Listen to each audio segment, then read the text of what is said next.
내 백성이여 내 율법을 들으며 내 입의 말에 귀를 기울일지어다.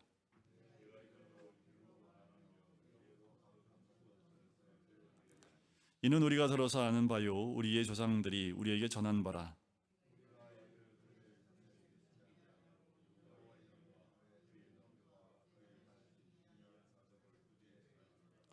여호와께서 증거를 야곱에게 세우시며 법도를 이스라엘에게 정하시고 우리 조상들에게 명령하사 그들의 자손에게 알리라 하셨으니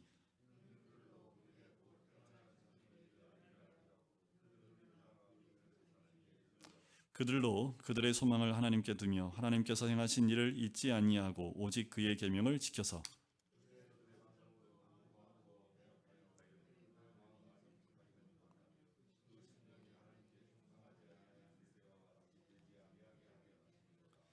에브라임 자손은 무기를 갖추며 활을 가졌으나 전쟁의 날에 물러가도다.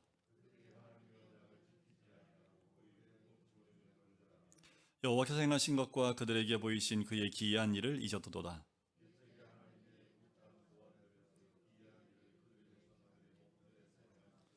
그가 바다를 갈라 물을 무더기같이 서게 하시고 그들을 지나가게 하셨으며 광야에서 반석을 쪼개시고 매우 깊은 곳에서 나오는 물처럼 흡족하게 마시게 하셨으며 그들은 계속해서 하나님께 범죄하여 메마른 땅에서 지존자를 배반하였도다.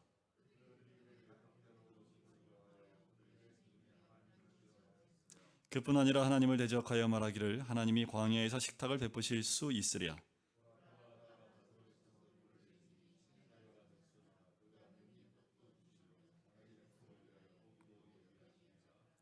그러므로 여호와께서 듣고 노하셨으며 야곱에게 불같이 노하셨고 또한 이스라엘에게 진노가 불타올랐으니 이는 하나님을 믿지 아니하며 그의 구원을 의지하지 아니한 때문이로다.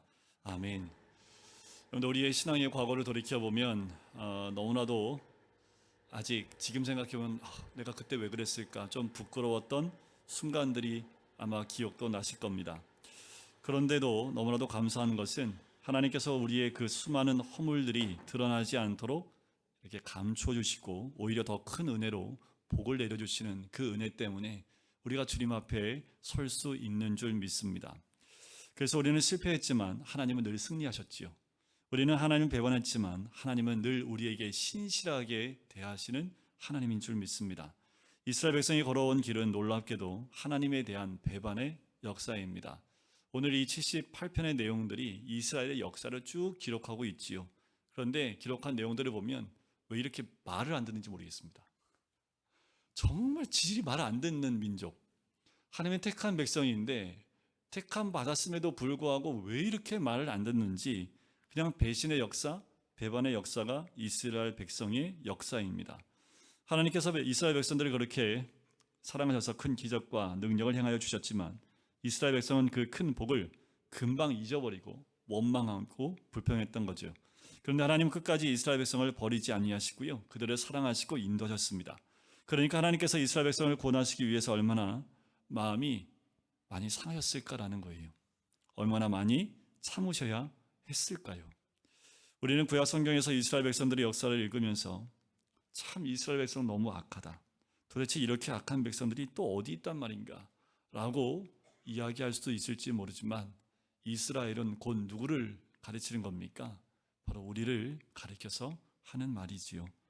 우리는 신앙적으로 많이 성숙한 후에도 조금도 내 자신이 잘해서 이렇게 되었다 꿈에도 생각할 필요가 없습니다. 왜요? 우리가 잘난 게 아무것도 없고요. 단 한순간도 하나님의 은혜가 아니면 우리들을 오래 참으셨기 때문에 오늘처럼 우리가 이곳에 앉아서 하나님께 예배와 경배를 드릴 수 있는 거지요. 단 한순간도 하나님이 그 은혜를 내려주시지 않으면 우리는 그 한순간도 견뎌낼 수 없는 죄인인 줄 믿습니다. 근데 살면서 가장 힘든 것 여러 가지가 있겠지만 잘못에 대한 지적을 받을 때 참 힘들지요. 참 힘들어요. 남자들은 이 지적받을 때 참 힘들지요. 여자분들은 다 끄떡끄떡 하시는데 여자분들은 지적받으면 웃으면서 받으실 분이 누가 있겠습니까? 지적받는다고 해서 좋을 사람이 없고요. 그럴 때마다 힘들고 어렵지요. 그러나 자신의 잘못을 지적해주는 말을 잘 들어야겠지요. 안 들으면 고칠 수가 없지요. 그럼 잘못된 방향으로 가다가 망하게 되어 있습니다. 부부 싸움도, 교회 안에서의 싸움도, 나라 정치 싸움도 다 자신의 잘못에 대해서 듣기 싫어하기 때문에 나오는 싸움들이지요. 잘못을 지적받았을 때 괴롭지만 들어야 합니다. 오늘 이 78편이 바로 그 내용이에요. 이스라엘 민족이 듣고 싶지 않지만 들어야 된다라는 거지. 그래서 첫 구절에 이렇게 시작합니다. 1절에 내 백성이여 내 율법을 들으며 내 입의 말에 귀를 기울일지어다. 똑똑히 들어라 라는 거지요. 내 말에 귀를 기울이라 라는 거예요. 상당히 긴 시편임에도 불구하고 이 안에 이스라엘 역사를 다 담고 있습니다.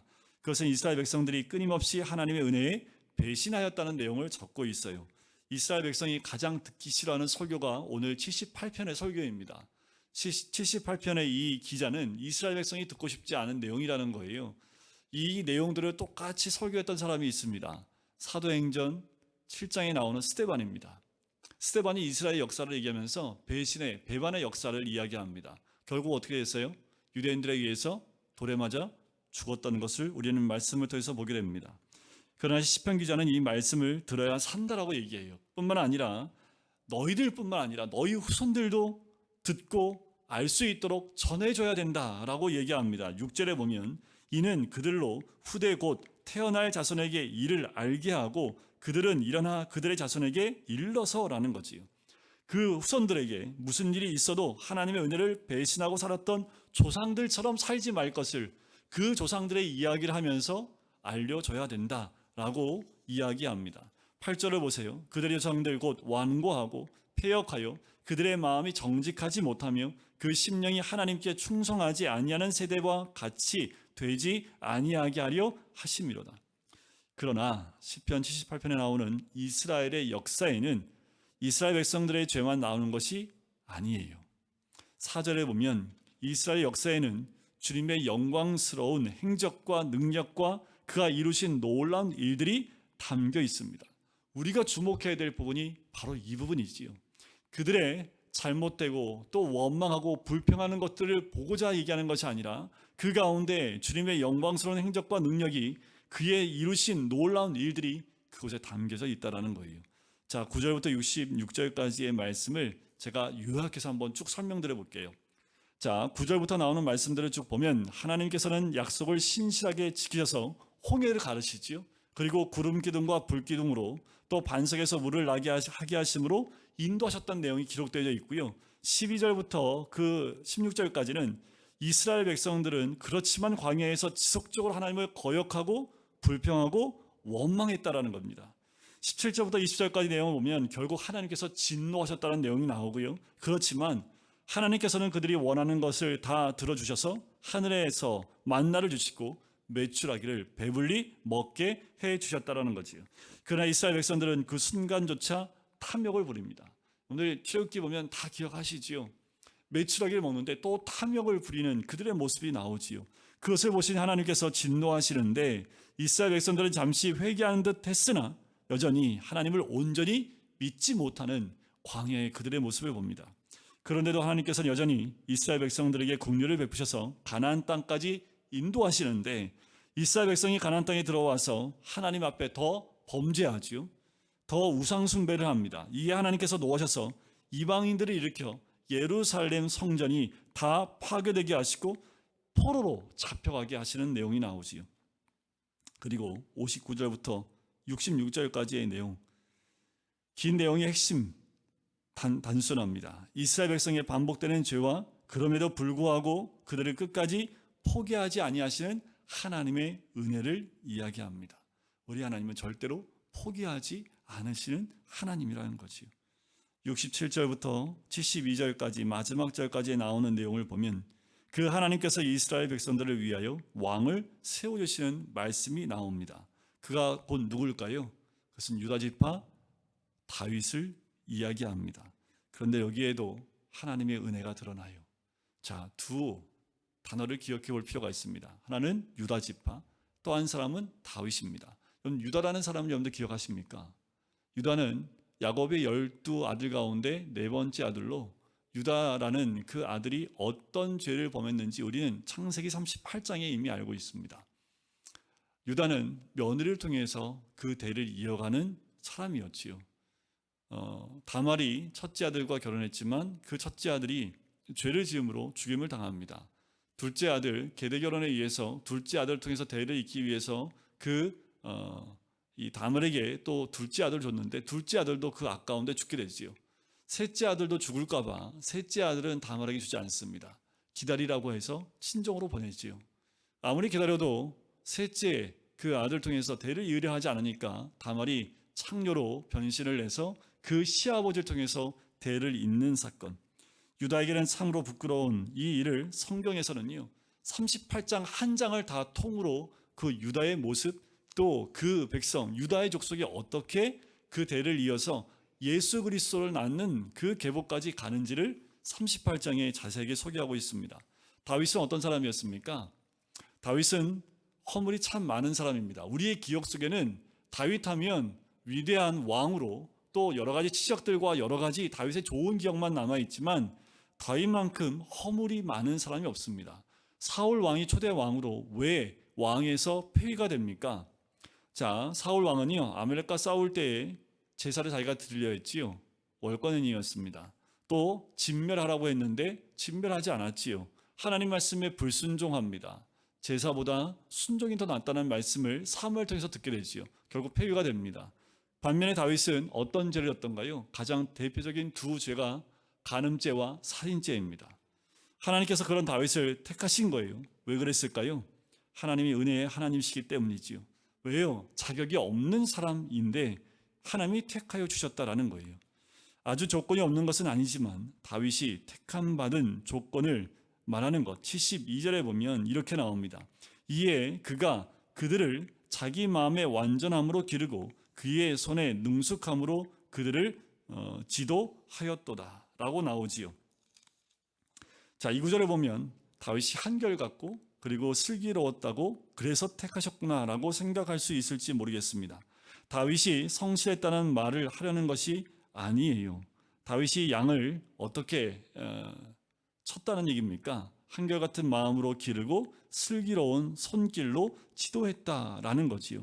성실함으로만 말하기 어려운 것이 있어요. 은혜가 없으면 못하는 일이기 때문에 그렇습니다.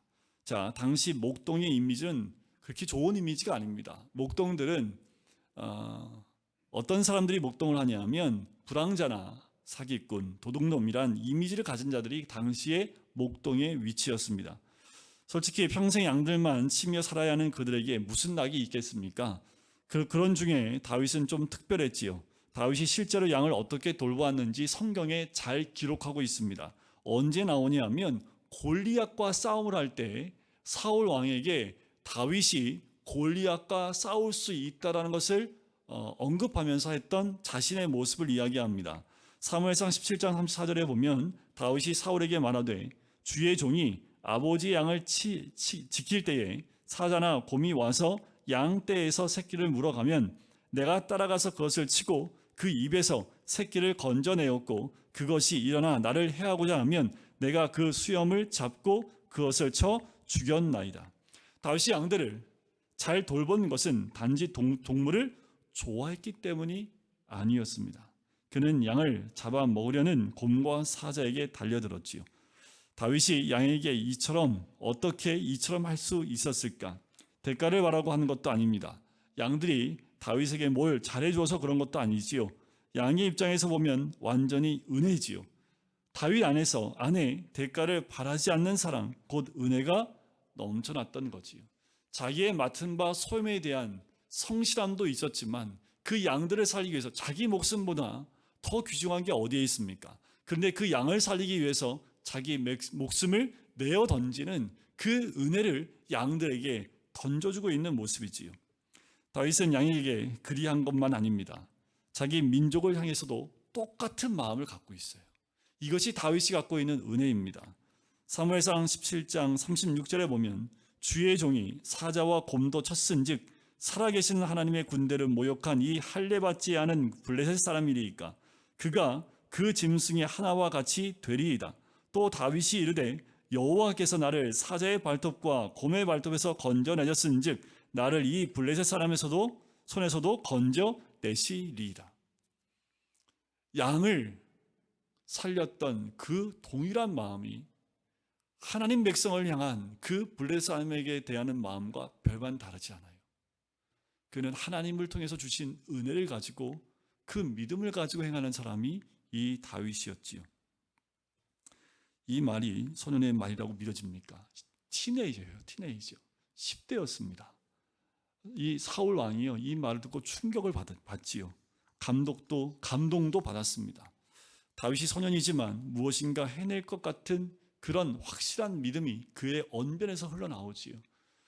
그 곰과 사자에게서 건져내신 그 하나님이 동일하게 나를 건져내실 줄 나는 믿습니다 라고 말한 그 말에 그 마음까지 흔들리게 됩니다.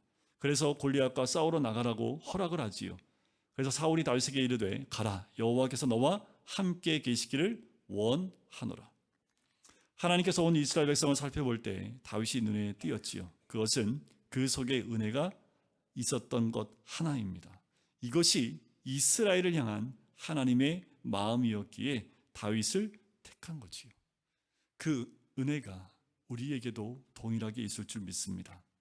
다윗은 사울에게 쫓기고 있을 때 자신을 죽이려고 쫓아온 사울 왕을 죽일 기회가 2번이나 있었습니다. 하지만 죽이지 않아요. 다윗은 어느 상황에도 그 은혜를 저버리지 않는 사람이라는 거지요.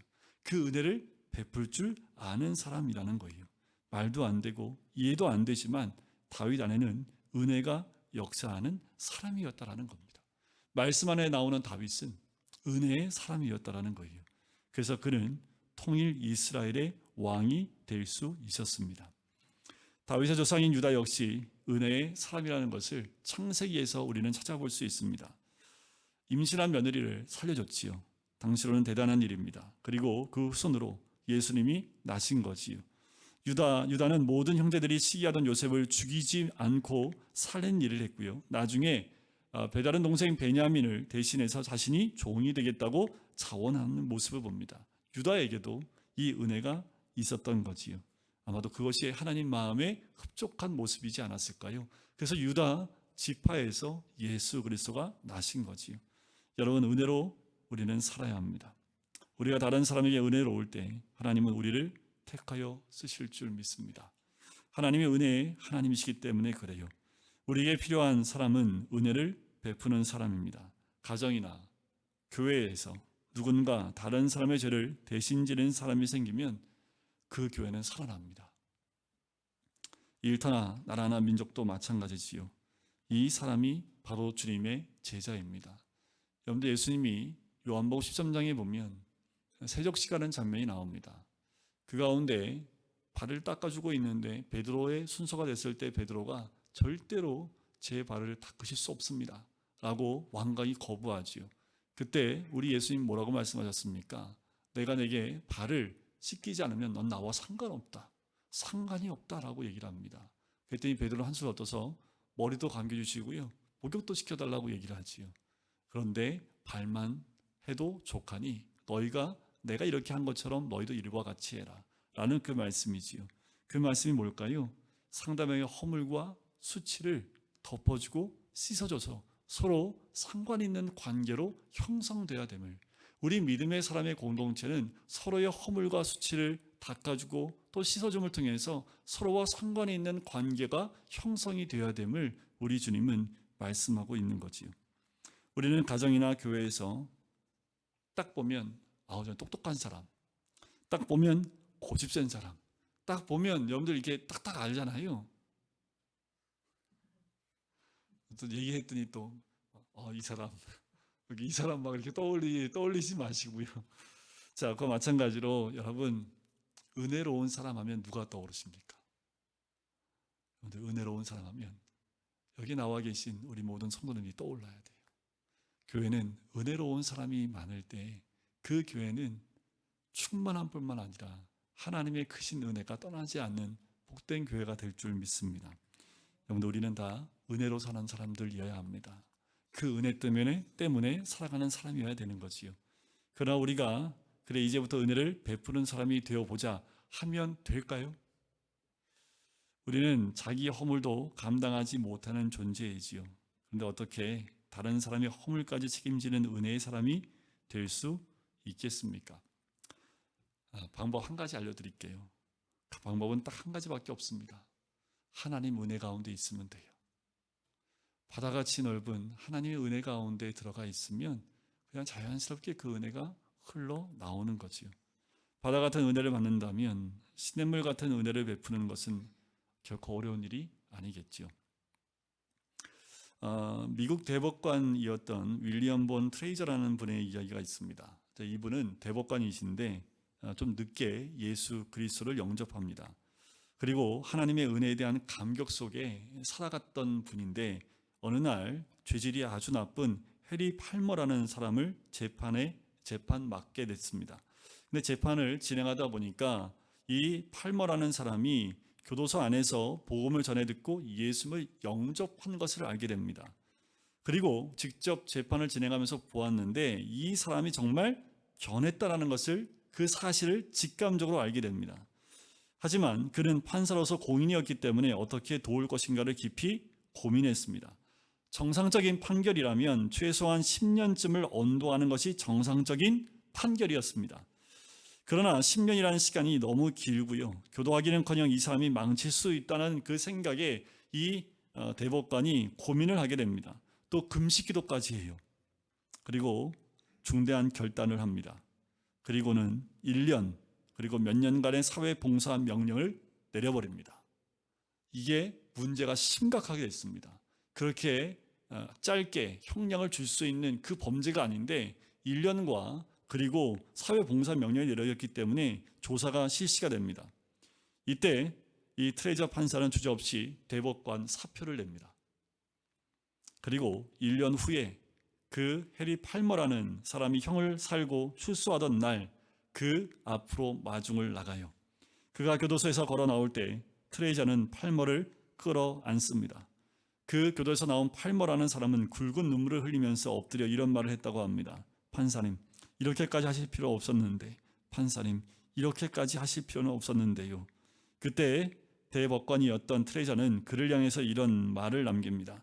이렇게까지라니요.